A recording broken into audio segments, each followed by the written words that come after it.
मला माझं चुकलंय तरी कुठं. स्वतःचं सुख जपताना समोरच्याचं मनही मी जाणले. प्रत्येकाला आपले मानले तरी त्यांनी मलाच परके समजले. कळे ना माझं चुकलंय तरी कुठं. नाती जपण्यासाठी नेहमीच कमीपणा घेतला. मोठ्यापणाचा कांगावा न मिरवला तरीही लोकांनी गैरसमज करून घेतला. कळे ना मला माझं चुकलंय तरी कुठं. स्वतःच्या मनापेक्षा इतरांचा मान मी नेहमीच जपला.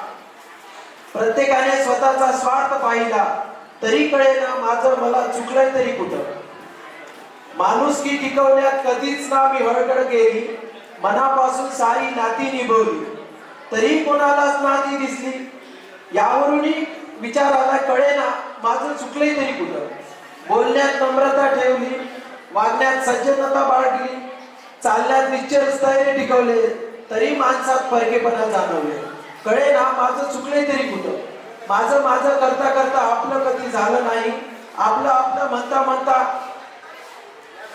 कधी दूरचे झाले कळले नाही. विश्वास कसा टिकून ठेवायचा कधी जाणवले नाही.